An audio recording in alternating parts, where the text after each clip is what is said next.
Melisa Ellis is a visionary strategist and one of the most influential ecosystem builders in Canada's innovation economy. As the founder and CEO of Nobellum, she's led a national movement to launch over 100 Black-owned STEM businesses by 2025, and she's exceeded the goal. Under her leadership, Nobellum's helped to raise over $20 million in revenue generated by the founders in Nobellum's accelerator, created hundreds of jobs, and bridged a path to funding, mentorship, and scale for Black founders globally. Her work spans borders, from founding Canada's first accelerator of its kind to launching See Jamaica, a groundbreaking program connecting Caribbean innovation with international capital. Melisa's leadership is rooted in strategy, community, and a deep commitment to creating legacy, not just through access, but through infrastructure. And her story is a masterclass in what's possible when purpose meets execution, and how one vision can shift an entire ecosystem. This is The Other Canada.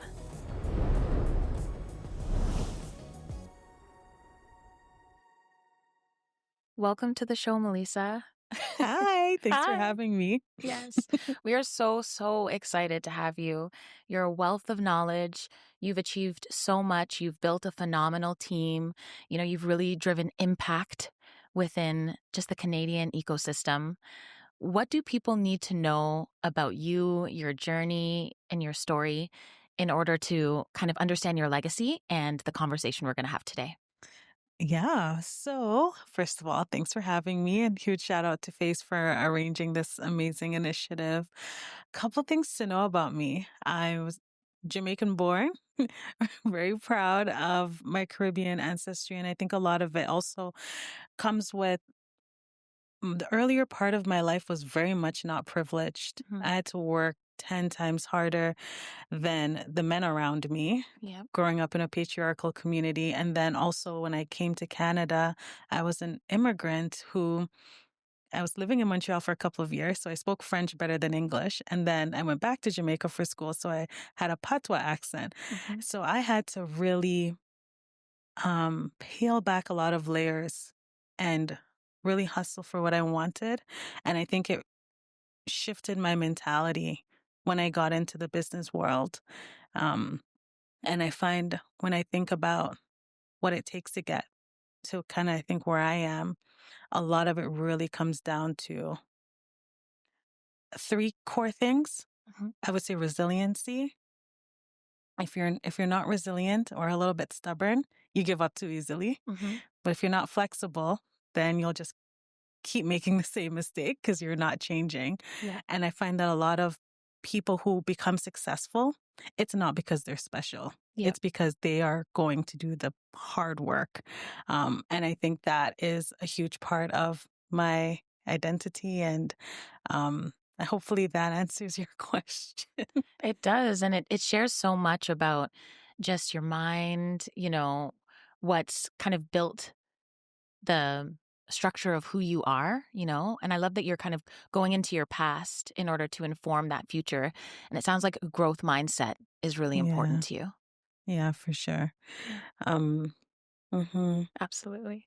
And then so you birthed this idea of launching 100 Black businesses in STEM.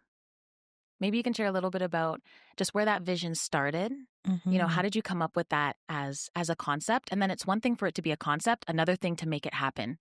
So tell us about the moment when you just decided, yeah, I'm going to launch 100 Black businesses in STEM. I was working in tech. My background is in software engineering, but before I went into software engineering, I was in project management. And the combination of these two skill sets put me in a position to be in a lot of rooms where decisions were being made about which vendors to provide RFPs for our tech projects to, which employees to hire. And what I was realizing was there was this massive digital transformation happening with millions of dollars being poured into, and our community wasn't even on the playing field. And I remember specifically there was a project I was working on. It was a $10 million project supporting a couple of companies with their digital transformation. And there wasn't a single Black person on any of the teams aside from me. And so I started doing small things like hiring a couple more Black talent to come onto the tech team. I tried to support vendors who were from the Black community to support them in securing some of these contracts, but there was a huge gap still. So I thought to myself, okay, rather than me trying to hire 3 people, what if we had 100 Black-owned businesses apply to these RFPs? We'd have a much higher chance of getting on the digital transformation playing field. And then I started thinking to myself, I've also just been asked to join, I think, my 3rd tech project as a CTO for equity. I'm like, I am not doing another equity-based project. Yep. And so I was like, okay, I think I have some tech skills that I can use to help to build these companies. So I started paying attention to what was going in the ecosystem, and I saw there was a huge gap in STEM. And so I just sat down with community leaders. After we complained for a little bit, we started having backyard roundtables. Not at the time, we didn't even know what a roundtable was. We were just talking about solutions and researching how to solve it. And then we just decided, okay, let's just launch 100 Black-owned businesses in STEM by 2025 and see what happens. We had no government funding. We had no partnerships. It was an interior designer, education consultant, and a software engineer who basically came together and said, there's a gap and we're going to solve it. That's phenomenal. And I think that that kind of solution-oriented thinking and really just being like, let me roll up my sleeves, like you said, and just solve this is powerful. And a lot of people have the idea, but they won't actually mobilize the group, and then taking it a step further, moving forward, right? What were some of those very early steps that you feel were transformative after those roundtables? Because a lot of people get into those conversations. We all know those moments where it's like, yes, we're going to do this. What were those very first steps that you feel were really transformative that, you know, someone out there who has an idea, they should be thinking of doing in those first few steps? Couple of core things. One is building the team. There was a stat done recently. I think it was one of the large research firms in the US, and they observed that 94% of Black-owned businesses do not have a second person working with them. Wow. A lot of solopreneurs. So what does that mean? It means that we're not collaborating at the level we need to. So the first thing I did was I started to recruit steering committees. I would find people who I knew were smarter than me, who had expertise that I didn't have. And I would tell them, you only need to see me like once a quarter. Just once. And then they would come to the steering committee meeting and they would get so pumped and excited and start making introductions. And next thing you know, they're back at the next meeting, but 2 weeks later, love. working on things. And that's how we formed our first advisory team, which then filtered into our first board. And from that is how I found my first 2 co-founders. Wow. This allowed me to double my capacity. I am not Nobellum. I am a part of a much bigger puzzle. And when there are days where I am completely burnt out, my co-founders step in. And I think this is something our community needs a lot more. Oftentimes we try to conquer the world by ourselves. It's not sustainable. We leveraged our co-founders. Another thing that we did very early, we hired a lot of international staff. At one point, my entire team was in Nigeria. Oh, wow. Because it was more affordable than hiring staff here. And then once we got to a point where we could hire Canadian staff, we then transitioned to doing that. I think a lot of creative problem solving is needed. But at the early stages, a lot of people get grants or loans or investments. They use that for labor. Do not do that, because then you are putting yourself in a constant situation of deficit. You need capacity in the first couple of years in order to scale. Otherwise, by the time the investors come, they realize they're not investing in the growth of the company. They're more so investing in you sustaining a labor pool that your business cannot afford to generate revenue for. And so this is one of, I think, probably is one of the biggest things. The next thing we did, because we weren't funded and we didn't have staff, we forged a strategic partnership with the University of Toronto and built an endowment fund. We did this because we were doing a ton of pitches and conferences, but we didn't actually have a capital pool. So we raised our first 10K and we used that to match with the University of Toronto. And they liked the concept so much that we grew it to a $200,000 Wow. endowment fund. So every dollar we raised, they matched. And this could go into the millions depending on how much that we raised. And so we leveraged strategic partnerships with the community, but we also leveraged strategic partnerships with institutions that had the resources. So now we had all of our founders got access to UFT spaces. They had T cards like they were students themselves. They got access to boardrooms, meeting rooms, and capital through some of the programming that was available. So it really did allow us to expand the resources and support for the entrepreneurs. We did other things as well, but I think that those two things were the two biggest starting point to build the capacity to then get to the next step to say, okay, let's execute. So we founded in 2020, but we didn't actually launch the endowment fund and the accelerator until 2022. So observe the 2 years of groundwork and development that went into planning strategically before launching. Absolutely. No, that's okay. So there's so much to take away from that. And you already start off with just 3 amazing gems for anyone who has an idea. So I just want to just thank you and congratulate you. Immediately inspired. The more I get to know you, the more I'm like, wow, And on top of that, you are a girl's girl, which I love, but we'll get to that in a little bit. For anyone who doesn't know, can you describe what's an endowment fund? An endowment fund is usually a lot of institutions do them, but it allows them to raise money and then invest it so that it starts to generate an ROI in the background, that they can use that money to invest into things into the future.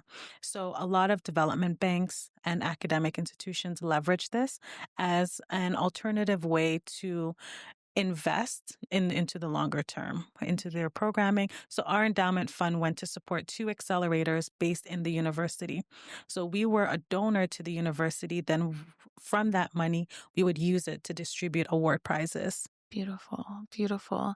And this is the thing, those structures and those processes and those ways of approaching, whether it's raising capital or ways of partnering and building relationships, they're so important in those beginning stages.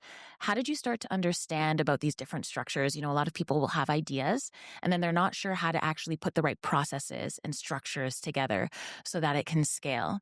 What would you say to a business owner who's like, look, I've got these ideas. I need to understand how to structure my business. It's interesting. I think my project management background helped me a lot more than I realized. Yeah.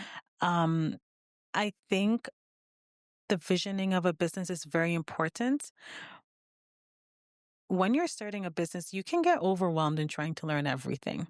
But I encourage founders to learn project management first and treat the first year of any company as a pilot project to test everything that you're doing.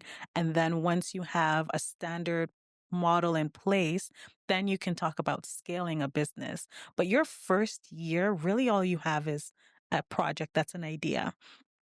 And so if I were to answer that simply, there's a couple of things that you will want to do. You'll want to identify core milestones for your business. You will want to identify who your target audience is and begin to really build around that.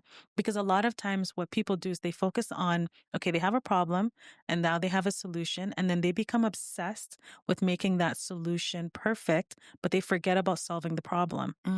Yep. And then they become so attached to that solution that it's so close to their heart that they can't even bring it to market and test it and take feedback on it. Boy, girl, did we get ripped apart. We got ripped apart. Our first year running our accelerator, it wasn't even an accelerator. It was a pitch with a bridging program after. It was the community that said, no, we want a full program. So we had to go back to the drawing board and actually build a program. Yes. But our first year, we came into this saying, okay, these are the things we've talked to the community. This is what they want. But then when we actually recruited the first set of 10 founders, their feedback of what they needed and what they wanted was so different than what general community was saying. Because now these are the innovators who know their needs. So then year 2 programming, was very different. So talking to your target market, testing what you have, and iterating as much as possible is how you want to, definitely another step. But these goes back to the milestones. So Yes. definitely creating structure around your milestones, testing with your target audience. Now comes the hard part, which is taking a break from testing and actually iterating. There's a ton of softwares that can help you with this. Like we use Asana, but a lot of it comes back to having those core project management skills around documenting what you're doing, creating SOPs. I know it sounds boring, but it will save you in time and it will save you in energy and resources later. So some of the things that we do for any project we start, we have a project brief. If you don't know what a project brief is, go to Asana, say create me, go to ChatGPT and ask it to create your project brief. Yes. We don't start any project without it. And throughout the entire lifespan of a project, we run it like it has a beginning, middle, and an end. I think with some companies, people get so attached, especially at the founder stage, that all the lines blur. And they're not able to separate each project into buckets. And so those are some of the strategies that we leveraged. It's interesting saying it back to you because we learned as we went. We didn't have a template when we started our programming, but those were some of the core skills, I would say, to being aligned with the rest of the team. It's so powerful too, because I think what you're, one of the key elements that I get from this is, yes, you have this idea in the market. Once you have the structure to be able to continue to test and iterate, you can continue to grow. And also you can mobilize all of the different partnerships and relationships to be a part of it because they understand, what it is that you're doing and they can support you in a big way. Within your accelerators, you have a number of different founders who you're now teaching these skills to. You're helping them to get investor ready and, more importantly, ready to be able to scale their businesses globally. Maybe you can talk a little bit about your accelerators, the accelerator programs that Nobellum has built that's been birthed out of those kind of early stages. For sure. So with our accelerator, we have 3 core streams. We have our Innovator program, which supports idea and growth stage companies that are based here in Canada. With the idea stage companies, these are people who have not even built an MVP yet. We only ask that they have a website and a pitch deck, and then we even provide workshops on how to create that. But they cannot pitch on demo day without an MVP. So we put them through it during the program. By the end of it, we always have a 95 success rate with founders graduating with an MVP. And the reason for that is we want to get them out to the market. So by demo day, we're encouraging people to buy their products, buy their services. Then we have our growth stream. This is for founders that are generating over 150,000 in annual recurring revenue. And this is the stream where we support them on their growth trajectory. There is a huge gap in the ecosystem for companies that are generating between 0 to 250,000. There's a lot of support for companies generating 250 and over, but there's a lot of gap to get to that 250 in annual revenue.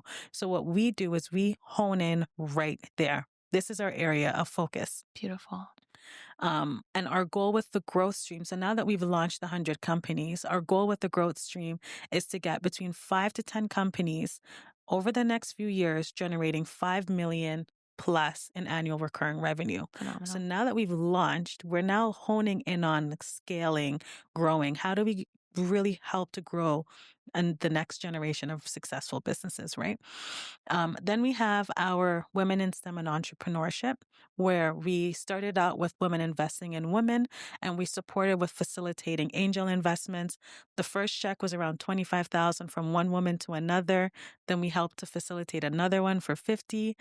The last one was 200,000. And so we can see the scale in that growing, but really to help women invest in other women. That's how it started. And now, thankfully to the city of Toronto and IPON Ontario, they have just provided some capital for us to launch a 8-week training for women on AI and intellectual property. So we're going deep into those two specific topics with the goal of helping them to grow their sales and then protect their trade secrets, their intellectual property. And then we have C Global, which is our international arm. We used to have our global arm, all of our programming in one and just include the internationals. But we recognize with the international community, they need specific support based on their region. Mm-hmm. So now we have built out C Global, which includes C Caribbean and C Africa, which allows us to support both of those regions based on their time zones and their cultural needs in order to raise and support their businesses. So powerful. That is absolutely powerful in terms of the breadth of these programs. What I'm getting from you is that this started as kind of an idea. You saw that there was an opportunity and that you weren't able to fill it on your own in terms of, getting different businesses into these grant programs. And then you said, hey, let's launch 100 Black businesses in STEM so that they can then grow.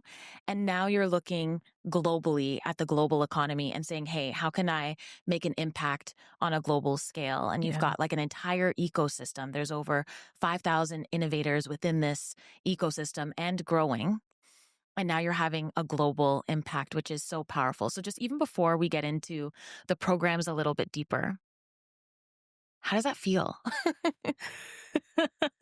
It feels like I just got started. I feel like there's so much I want to do. Mm-hmm. I should feel like, yes, I feel great. I just feel like there's so much I am excited about doing. But you're right. I need to just also just enjoy what's happening today. And we're actually having our 100 companies launched mandate celebration in about 2 weeks. Yeah. So I think that day will force me to really just like pause and see what's happening. But I have been just like, yes. Go, getting it done. Yeah. Yeah. And you know what? You are, and we say that in the intro as well, you are a visionary, and a strategic visionary at that. And you've been able to mobilize just so many different partners together to be able to build on the vision together. And, you do it with so much grace and style. And, you've built amazing relationships along the way. And it really does change people's lives. When we look at your impact numbers and your impact report, which I also love, everything's very well documented. There's $20 million of revenue that's been generated from the businesses that have gone through your accelerator programs. So these aren't just businesses that start and then don't grow. These are businesses that are impacting the global economy. Yeah. Yeah. Congratulations. It's big. It's absolutely big. Maybe we can talk a little bit more about this global impact. There's so many different pieces we can touch, but yeah, let's talk about the global impact. So you started here in Canada and then you launched C Jamaica. Can you explain C Jamaica and why you decided to start your global venture in Jamaica? Mm-hmm. So C Jamaica falls under our C Global pillar, which is catalyst for entrepreneurship and innovation. And the concept is we want to be a catalyst for what global entrepreneurship and innovation looks like in places like the Caribbean and Africa. We want people to see the innovation, see the impact, see Jamaica, see Kenya, see Barbados, and not just see us as a place of, oh, let's go for tourism. Mm-hmm. But actually see that these people are really hardworking entrepreneurs. And they are not even calling themselves entrepreneurs. This is just their livelihood. Yeah. And I wanted to shift the narrative and the mindset of what people think of. Similar to Nobellum as a whole, this developed very organically. How this started, I was speaking on a panel at Collision. It was our first year piloting the Black Innovation Zone. Mm-hmm. It was so new that we didn't even have space on the collision floor. We couldn't even afford to be in the collision space. And I was doing a panel with DMZ, and someone in the audience was from the Development Bank of Jamaica, and they had brought over a delegation. There was a lady, Alexia Beckford, who heard me in the audience, and she came up to me and she was just like, I'm Jamaican, you're Jamaican, you have to help us. I gave her my number, and she called me almost every day for 6 months. And she was like, we have a delegation that we want to come back. Can you sponsor us? We called around a couple partners. We got some people to sponsor.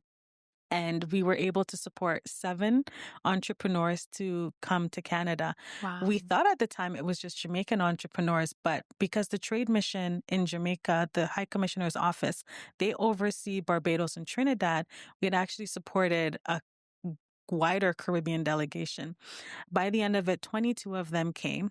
And we brought all of them into the Black Innovation Zone. So this was our first year having the Black Innovation Zone. And for those of you who don't know what that is, it's a group of accelerators that come together, pool our funding so that we can create more opportunities, sponsor tickets for some of these expensive tech conferences.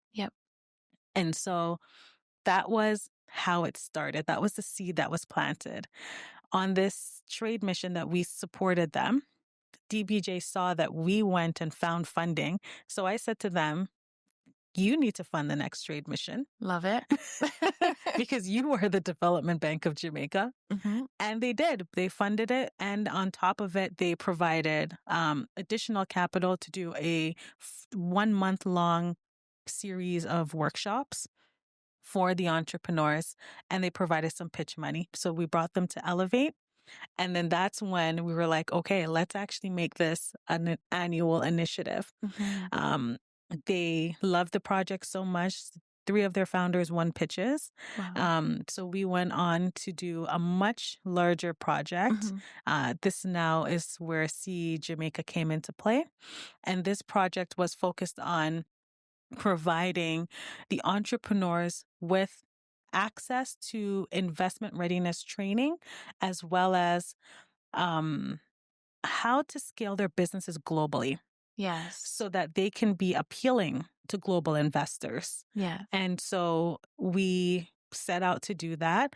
The program supported 10 women, all generating over 200,000 USD in annual recurring revenue. These were all women-led businesses. And we were able to then bring a trade mission of investors to the Caribbean, some who had never even considered investing in the region. And we were so happy by the end of it.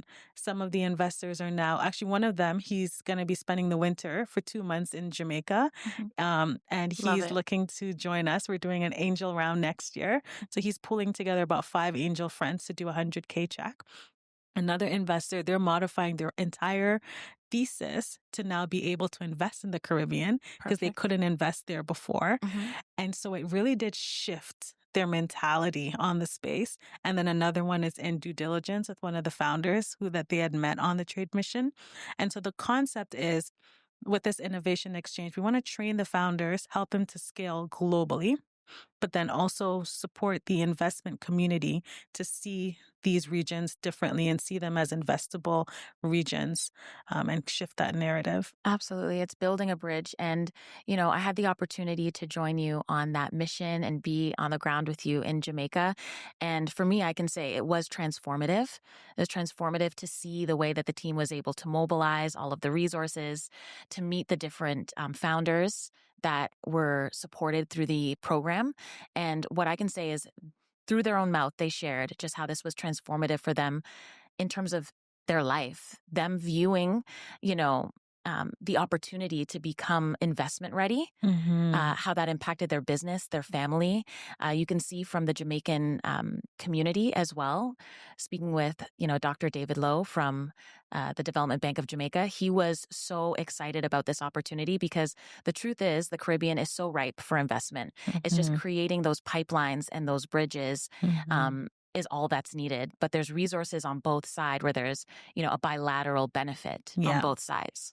Yeah, 100%. And the founders, this is, I think, for me, the biggest highlight. A lot of them were not thinking about going global. Yeah. They were so comfortable in their region that they did not really start thinking about that. So one of the founders in particular, they generate around 400,000 annual recurring revenue. When they were first starting the program, they were looking for about 250K angel check just to help with the expansion of a new location.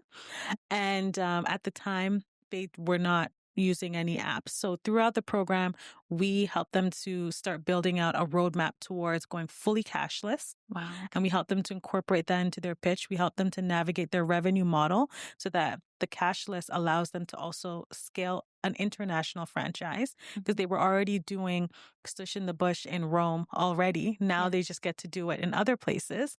And so by the time they got to demo day, they had updated two critical things in their pitch. One was going cashless in the digital app, and two was the expansion to franchising. The investor, when they pitched, said, you shouldn't be asking for 250. You should be asking for 2 million. Love. Let's talk after. Right? You were there. Yeah. And they're still having conversations. And so what does that say? We have so much knowledge here that we don't realize that by just tweaking the revenue model of your business can significantly increase your access to capital.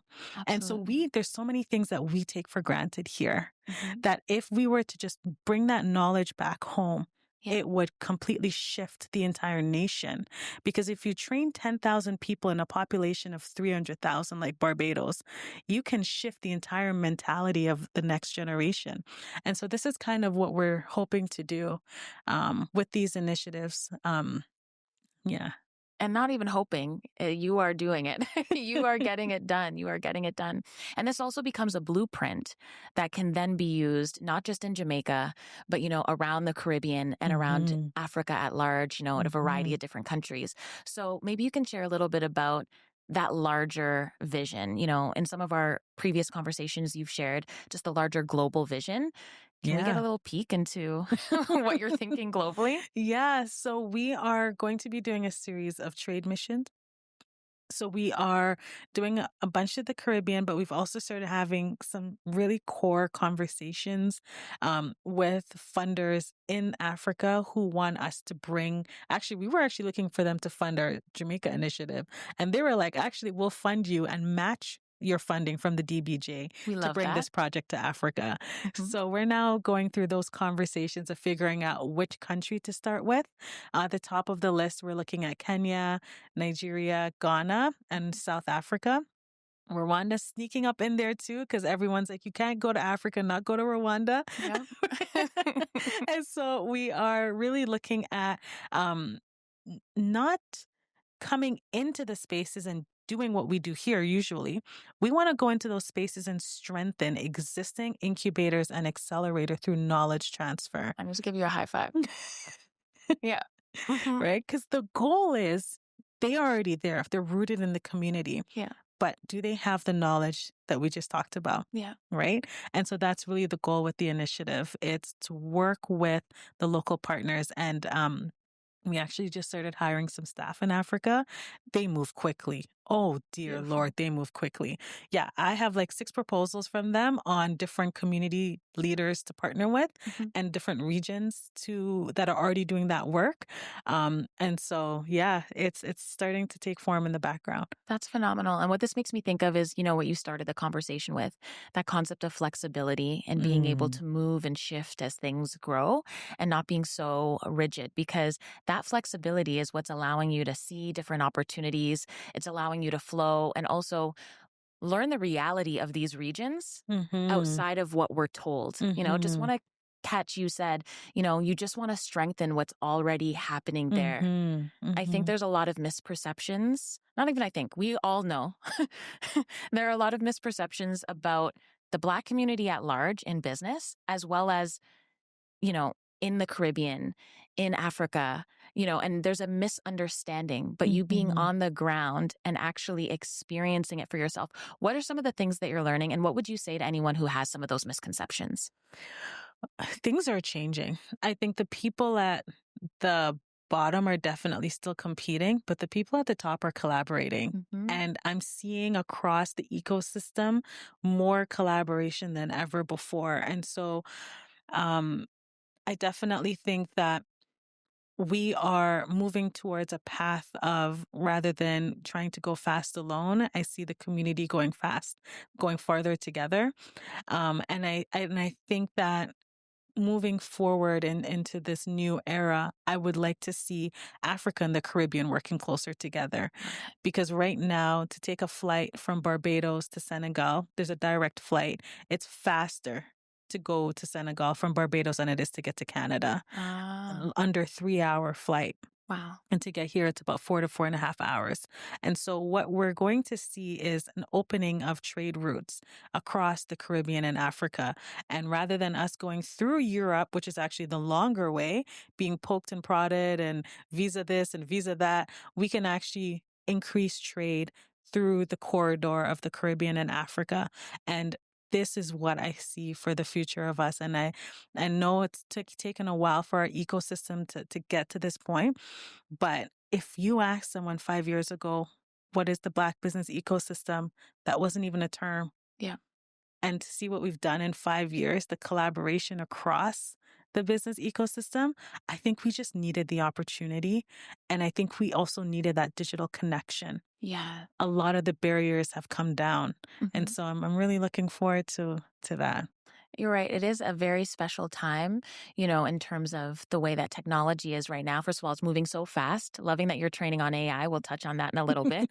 But it's moving so fast, and it has broken down those barriers and allows us to have direct connections to the key people who can make these changes. Yeah. I'm just thinking about all of the people who are watching this and who are like, I want to be a part of this. I want to support. What are some of the ways, if there's an investor out there, if there's someone, whether they're in Jamaica, they're in Barbados, or they're here in Canada, they're in the government space, what do they need to know in terms of how they can support this train that is not even train, this this light that is on its way? So we are currently, there's so many different ways. It depends on what it is. So if you are looking to get involved, we have our membership where we are actually looking for people from different communities to express interest into things. So we have a form for if you want to programming, yes, but then also if you want to be connected to investor, if you're an investor that wants to connect to founders, you can go on our membership and actually fill out a form, and we'll contact you and speak about what you're looking for so that we can support you through that process. We are starting to also build out a steering committee for the Black Innovation Zone. And for the longest time, we were developing the Black Innovation Zone very organically. Now it has grown to 28 Black-led organizations. Wow. Collectively, we've pulled together $500,000 from the ecosystem to facilitate this. We've distributed over 800 sponsored tickets. Mind you, one ticket is like between $1,200 to $1,500 to go to a conference ticket. And so this is where a lot of opportunities happen. And so I think collectively we represent around 80% of the Black ecosystem. So we are trying to bring everyone together. And so with the steering committee, we're going to now you have a chance to give feedback on what you would like to see in the ecosystem. So there will be subcommittees formed to do that. And yeah, I mean, one of the best things also is connecting with our leadership team. If there's advisory support that you want to provide, we're always looking for amazing coaches and advisors, especially if you're an angel investor. One of the things that we want to do is to start matching angel funds. So we have every cohort, we've had at least $100,000 in angel capital invested into the founders from the coaches that we brought on to coach them. Okay. So what we're going to do now is start matching that 100K or 200K or 300K. And so if there are angels that are interested, this is a great program to be a part of because it's been a great deal flow for a lot of other angel investors. And all of this has happened within the last few years, right? So this just speaks to the power of passion in action, Passion right? in action. I like Passion that. in action. And oftentimes we think about the impact for the founders. So we think about the over 100, you said it was 121 Black businesses launched in STEM. Yeah. These are the companies we provided direct funding and resources to. Yeah. And so often we talk about those funders, but there's a huge impact that you're having on the Canadian economy, right? On, the investment community and the opportunity for investment, because at the end of the day, having Black founders in STEM means that the Black market is being addressed in a way that it never has been addressed within the Canadian economy before. What benefits are you seeing for the investors and for, just the Canadian ecosystem at large through the programs that are being run? It's interesting because I didn't expect the investors to be a client. I didn't. And when I started this, I was so focused on the founders. And more recently, we have been supporting a lot. In fact, there's an investor delegation from Nigeria flying in on September 12th. Yeah. They're all 150 million plus high net worth individuals. And some of them will be at our mandate celebration. And what I'm seeing is like this is being organized by the Trade Commissioner's Office, but they were reached out to us right away because they know the type of founders we have and the type of work that we're doing. And so I see it impacting the Trade Commissioner's Office. I see it impacting Global Affairs Canada and the different players involved in showcasing Canada as a place to invest in. Even the city. Right now, we're in negotiations with the city of Markham and the city of Toronto and Mississauga to get one of our founders in. And the irony, and this is where I talked to them, Procurement Canada, I was just having a roundtable with them. The limit, Canada wants innovation, but its policies are not ready for it. And so what do I mean by that? We have a founder who has who can do EV charging with a robot that moves around in condominiums. So imagine when you have a condominium, there's only like 2 or 3 spots for EV charging. But if we want to move towards a cleaner energy, we're going to want 50% of the condo, right? But then where are those people going to charge their vehicles? So my founder has a robot that can go around and charge every single car while people are sleeping. The city of Toronto, and ironically, when he started our program, all he had was a picture of it. We helped him to get into places to build out his prototype, and now it's live. He's doing a project with Ovum and GM. So they've started to fund this. But this is the thing. A pilot costs more than $10,000 with the city.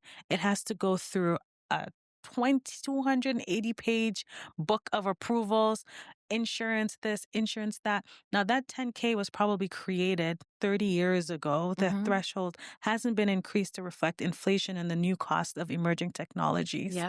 And so what I want to see in Canada is that we create a way to keep our emerging technologies here. Because right now his biggest investors in Saudi Arabia. We're going to lose our Canadian talent. I'm going down another path. I'm just... No, this is so important. I know. I'm so passionate about this. And I see this happening time and time again with our founder network. And so we're solving the issues with the city. I was just in a round table with the city of Mississauga, helping them to plan their economic development strategy. And I brought this up and I brought up 2 other scenarios. And now we're going to have I have some further recommendations for them. But I see they're open. And so there's the investor network.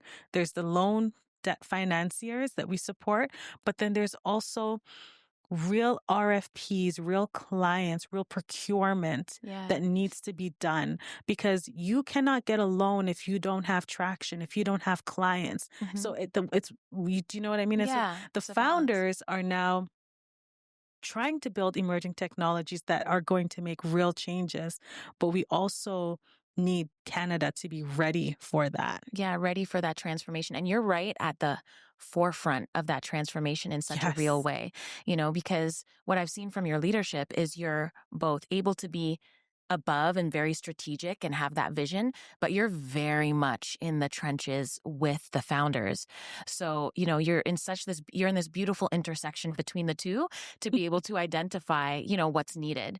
Is that a plan for you to kind of be in that space and to be a voice for the founders? I'm just feeling like, is that something that you would want to do, is get into that government space?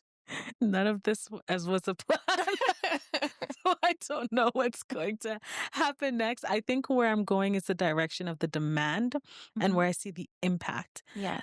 And so I'm helping to battle, I think, 3 other situations like this with the founders. And I think I really do enjoy being that advocate for them. Yes. Especially because I'm in spaces that they're not in. And I find that a lot of the people that are in those decision-making rooms are not in the trenches with the founders. Yeah. So they're just there for strategy. But there's definitely a disconnect. So I think I have to be both. Yeah. Yeah. Absolutely. Absolutely. And I love that example that you gave. Can you share a little bit of the story of maybe 1 or 2 other founders that are within the program? There's a ton of them, but I love that example of the robot with the EV. Like, that is super innovative. So when we're talking about 121 Black businesses in STEM, we're not talking about a simple application, although that's needed. And we love those.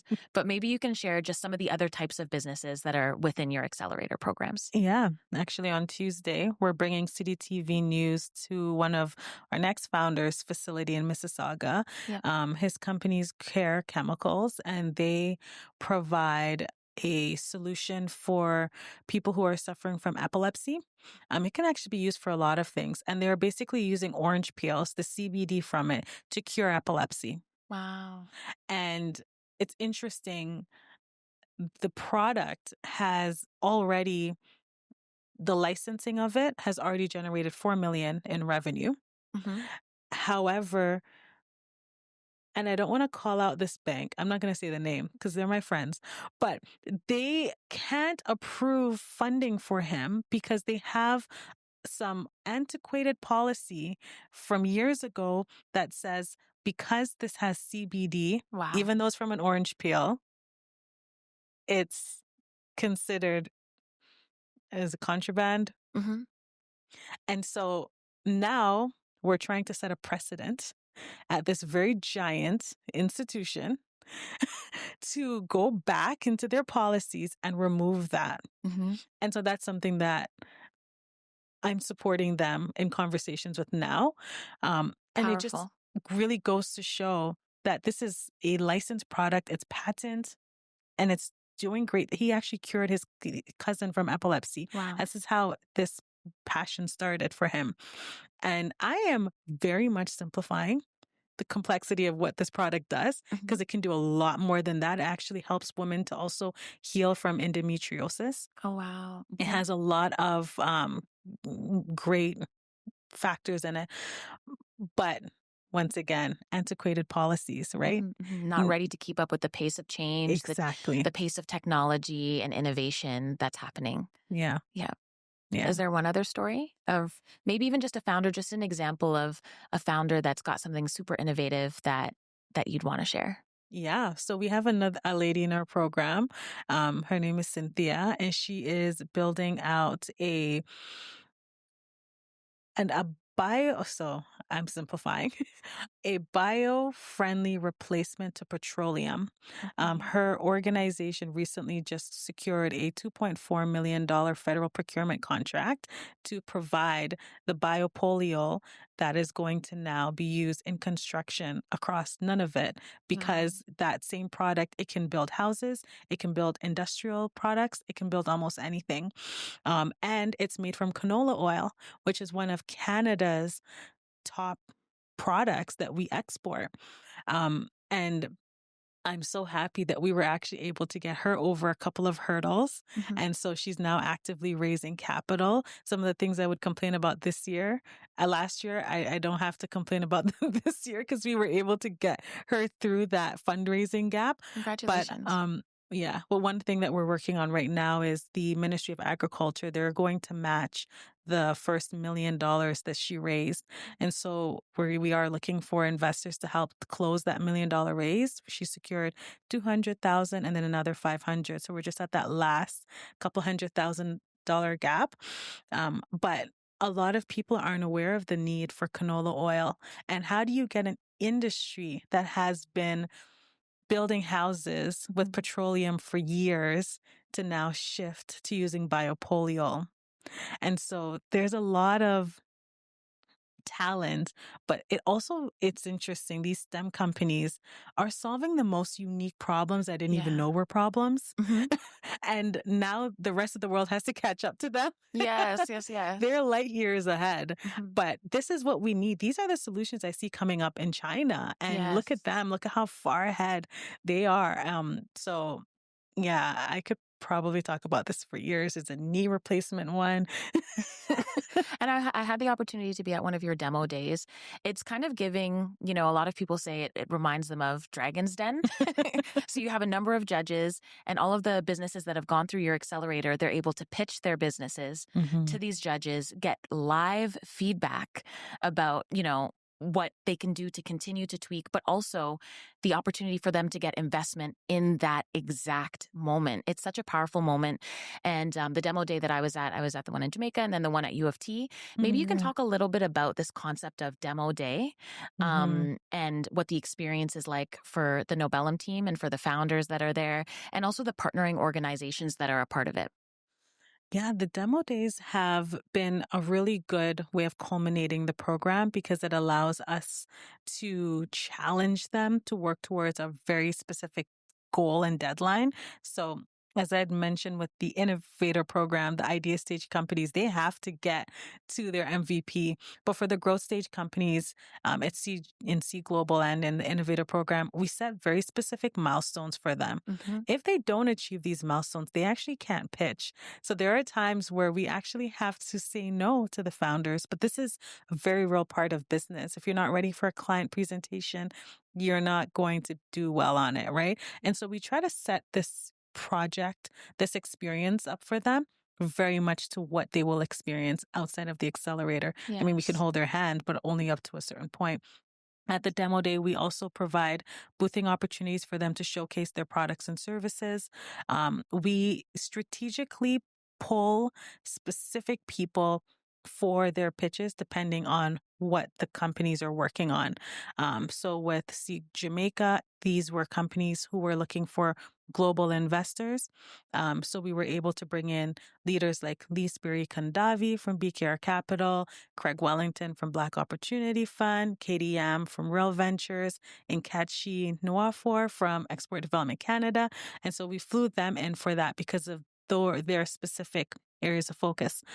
The demo day you were at here in Toronto, we brought in specific people for that cohort. And so it was interesting. We had one angel investor from Thai Toronto.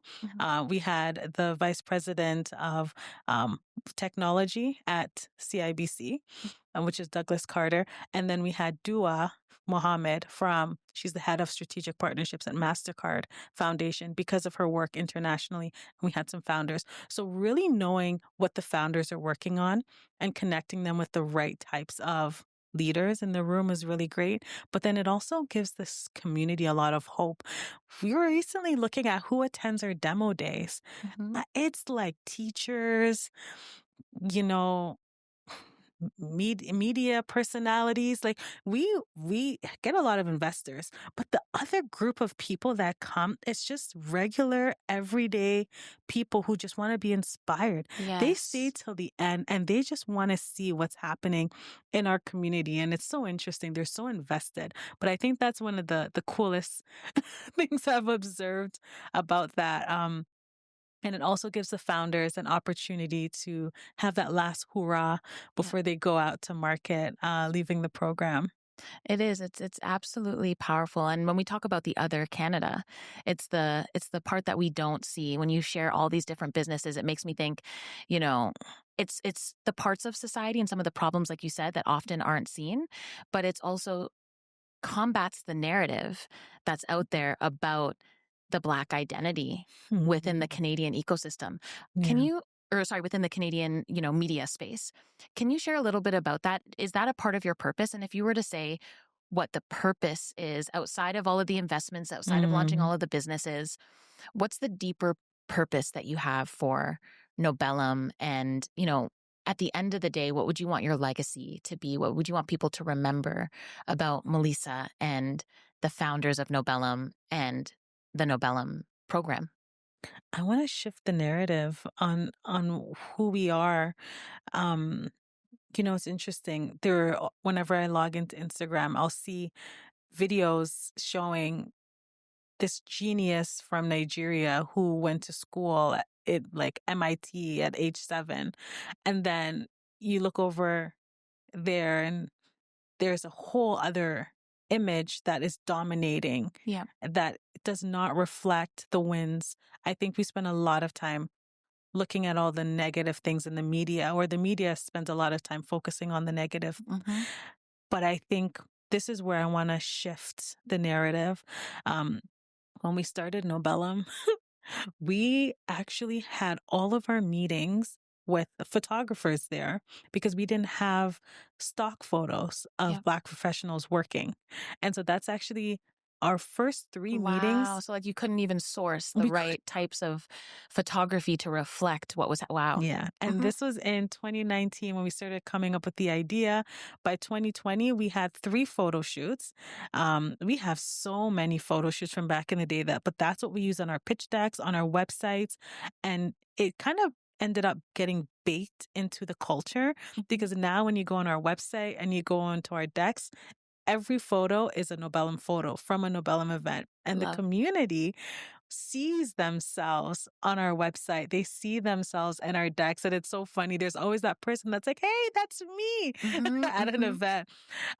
But that has been really instrumental from the beginning.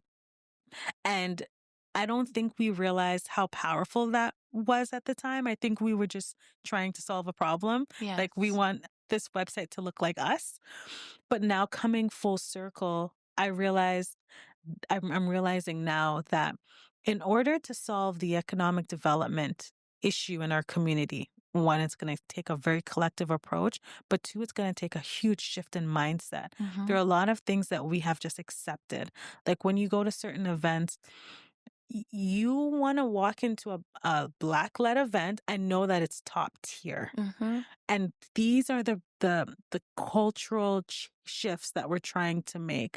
And when you hire a Black-led organization to run a project, we want them to know that they're using project management principles, like top tier. And so we Absolutely. try to keep, like, that's a really big part. And sometimes my staff is like, Mel, no one's going to notice. And I'm like, I notice. Yes. Yes. Because it has to really reflect the type of culture that we want to see for ourselves. And so these are some of the things that started off, Mhm. and we're realizing now as we grow our brand that it's actually a lot more pivotal than I think we realized. But we're just kind of doing it um, almost accidentally. Yeah. And the thing is in a Caribbean home, we know everything is excellence. It's to a T. It's done, details all matter. And so I love that you're bringing that to the way that you run the business. And I can say for myself, the Nobellum events that I've experienced have all been phenomenal, right from the invite to entering in, Malcolm picking everybody up from the airport. Everything was seamlessly executed and everyone was moving as one. I want to talk a little bit about the founders. You shared just your passion for making sure that you built the right team right from the beginning. Can you talk a little bit about the founders? Can you talk a little bit about, how you structured that initial team, and what qualities should another founder be looking for when they're starting to build their founding team? What lessons can you share? hmm see, the interesting thing, the founders, they're all so different. You have some personalities that are very salesy, and then you have some that they don't even show up to the events.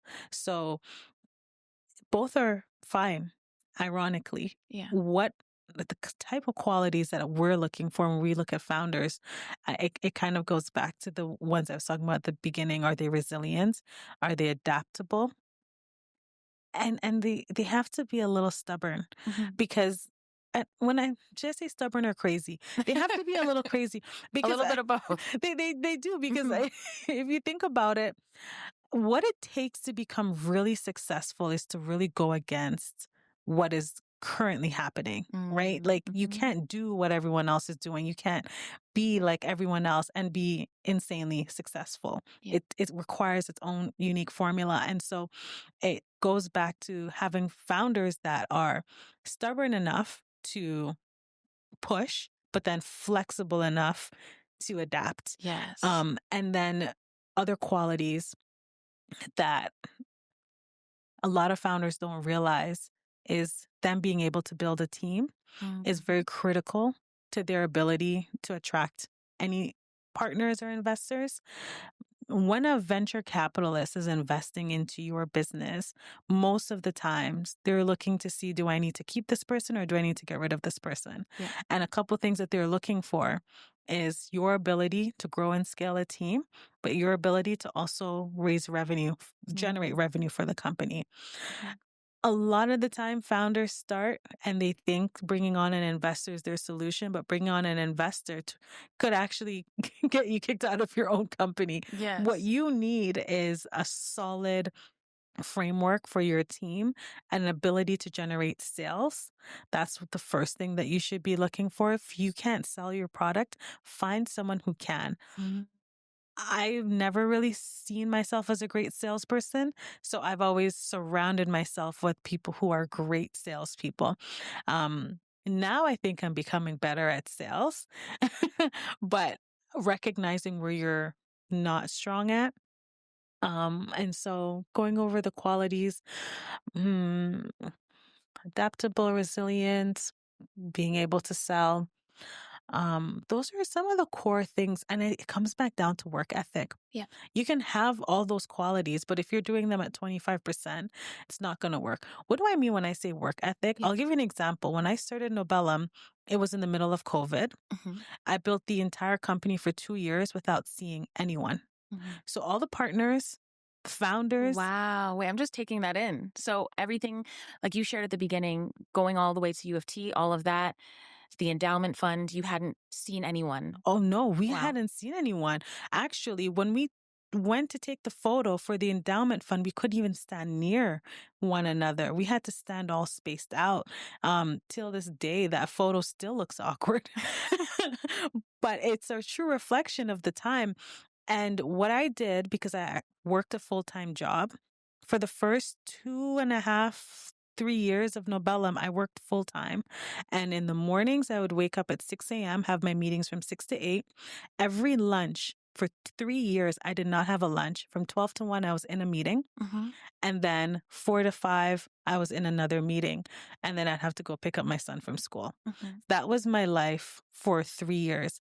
Then my co-founders, that was their life for 4 years, because they had full-time jobs and they were only free during certain times of the year. So we had to do scheduling gymnastics to make this work. So when I say work ethic, I'm not just saying when it's convenient for you. I'm saying when it's not convenient for you, when you don't feel like doing it, when you are hungry and you don't want to eat on camera. Well, buddy, you're just going to have to eat on camera. Yeah. This is the only time you have available. Yeah. And so that's kind of what I mean when I say work ethic. It's being relentless. Yes. Like moving relentlessly towards what you want. And we can see the fruits of that so clearly. What about the co-founders on the Nobellum team? What are some of the traits of them? And, you know, obviously having them join the fold, like you said, was a force multiplier for you. You know, in terms of character, you have people of strong character that are beside you building this. Maybe you can speak to your co-founders and the impact that they've been able to have on Nobellum and what you look for in a co-founder. And Yeah. Yeah, no. What I look for in a co-founder is the highest quality is loyalty. Things are going to change. Things are going to shift.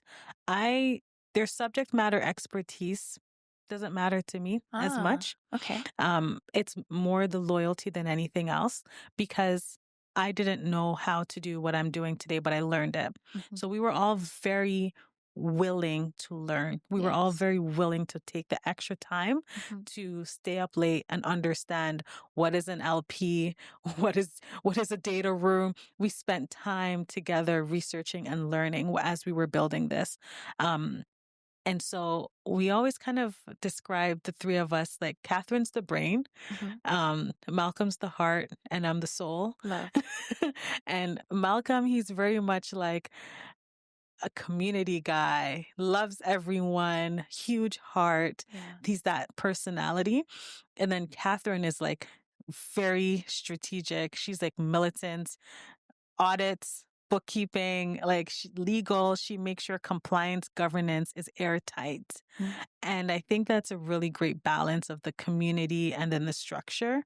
I think I kind of balance a little bit of both of them out in that extent. So it worked well. I did not expect that these would be my co-founders. Really? And no, not at all.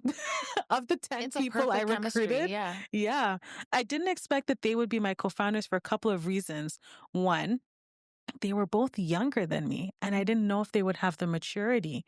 But boy, do they have the maturity. Yeah. Age really had nothing to do with it. And then the second thing was their fields of expertise. Catherine sits on the board of interior designers for Canada. I mean, that is so far from the world of entrepreneurship and investors. And then Malcolm's an education consultant. He's in Turkey right now, actually leading a delegation of students. And so at the time I didn't think, but when it really looked at what it was, they bought into a vision, and then we shared that vision. A lot of time when people are recruiting, especially founders, they go in and they say, join my company, this is what I'm doing. And it's the worst way to recruit. First, open up and find out, what does that person want? Where do they want their career to go? And then see how what you're building aligns with that. Because at the end of the day, they should not be doing it for you. They should be doing it for themselves. And so whether I'm there or not, Nobellum is going to keep going because I have been able to build their vision into this vehicle. And so they're going to keep moving forward because now this is their vision as well. I love that. The why is really clear and succinct on all elements. And that's a major key in terms of what to look for in a team. And it is how I think of you too. You know, everyone who experiences you, you know, that term authenticity comes through, right? And when I think of you, I think of two terms. I think of trust and authenticity. I know that you're going to be straightforward, you know, a sharpshooter. Even if the news isn't what you want to hear, it's going to be honest, you know what I mean? But it is going to be solution oriented. And there's an authenticity, you know? If you find Melisa with a mango, just understand she's going to enjoy that mango. She's going to enjoy that mango in that conversation and even offer you some if you're lucky. So how do you keep that authenticity? I think, you know, in certain spaces, there's the idea that we need to kind of be super buttoned up. Do you know what I mean? But you're the same version of yourself in all these different spaces, and it's clearly working. You know, what are your thoughts on authenticity within this space and how we show up as leaders? I'm focused on solving the problem. I'm so focused. Sometimes I'm so focused on solving the problem that I forget I'm speaking to the Secretary General of Procurement Canada. I'm like, listen, this is what we need. This is what the entrepreneurs need. And this is where I want you to be in order to help us solve this problem. After I leave, I'm like, yeah, I probably should have used more polished language, you know, in my approach. But I get so passionate about solving this problem of economic development in our community. that when I am in those spaces, I see the people around me as 15 potential solutions. I'm like, your potential solution for this, your potential solution for that. Love. And I think when people see that, it kind of cuts away at things. Because when I first started Nobellum, I knew I was going into rooms with people who had MBAs, who had been building innovation hubs for years. And here I was coming out of tech and project management with I went in an incubator when I was in school, but like, was I really in a position to run an accelerator? Probably not. If I applied for the job, would I have gotten it to be the founder of Nobellum? Probably not. But what I was passionate about. I love that take. Sorry, by the way. Yeah. Well, what I was passionate about was solving the problem. And when people see that, they kind of put aside a lot of other things like roles and titles and who's in the room. It's who's the best positioned to solve this problem and how can we work together to create that impact. That is so unbelievably powerful, because what that allows us to do is to feel empowered in an authentic way, but also to solve together, regardless of what the roles are, regardless of what someone's coming in with. It's what we can actually contribute. And that becomes more important than some sort of hierarchy that often kind of blocks people from making those connections, from saying hi, from having an authentic conversation and exchange, you know? And so over this time, you've had all of these different conversations. Aside from being focused in on solving the problem, is there any other advice that you would give to somebody who's like, hey, I want to figure out how to get into these spaces, how to have these conversations, and how to grow my idea in a real way? Everyone has probably a different take on how they do it. And there's a couple of like what I mean, there's a lot of different approaches. Some people, they go to lots of events and then they get connected, which is great for your network. I'm a little bit more I'm not as social. I'm more of a builder. Yes. Right. I've observed that I can be very social when I'm socializing, but I prefer to build. And so what I did was I built decks that communicated the messaging. And then I went on LinkedIn and I just harassed everybody who I thought could help me with my problem. I remember one night I sent like 150 LinkedIn messages. LinkedIn was like, are you a robot or is this you? I'm like, it's me. I'm copying and pasting it. But that's actually how I met the lady who introduced me to the principal of the university to launch the endowment fund. Right? She didn't know me from Adams. I just said, hey, I have a pitch deck that I want to share with you. This is what I'm working on. I just put a 2-liner about what I'm working on, and she booked the meeting. So I think there's a couple of things. One, you do need to protect what you're building, but I think sometimes we hold it too close to us. We don't actually bring our ideas out to the market. Two, I think sometimes we overthink so much that we paralyze ourselves into not acting. Yeah. And it's crazy because they say the wealthiest place on earth is the cemetery because so many people go there with their dreams and aspirations of things that they wanted to do, but they didn't do it. Yeah. And so acting on what you want. And then 3, seeking support and advisory from people who are better than you. I'm constantly trying to surround myself with people who are way smarter than me, who know more than me, because I know I have this problem that I want to solve and someone out there has the solutions that I need.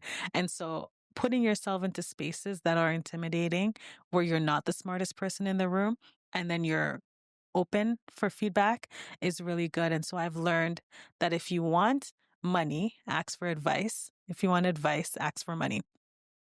And so rather than that is a bar. Right. And so instead of just going to someone who's brilliant and being like, hey, can you give me money? I'm like, hey, can you join my advisory team? I'd love to learn from you. And then together they're a part of the solution now. They're a part of you solving this problem. Wow, that is so powerful. There are so many gems, and there's so many gems from what you just shared in terms of, and really it's about letting go of ego and really thinking about a shared solution, Yeah. right? Really rolling up our sleeves and being like, how can we have true impact? And that comes through in everything that you're building. It comes through in all of the relationships. Like I said, trust and authenticity are the first two words that I think of when I think of Melisa Ellis. And we're going to keep you to it. We definitely need to hear more from you and your mission. Is there anything else for now on the Other Canada podcast that you'd like to share with the audience? I just want to thank Face for considering me for this podcast. And I'm so proud of the work that they're doing.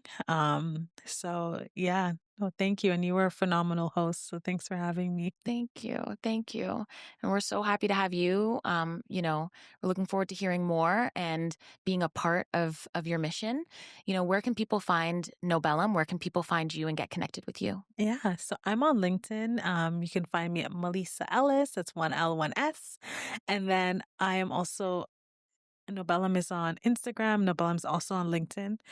So you can find us on both of those channels. And then also our website. We have all of our events listed on our homepage.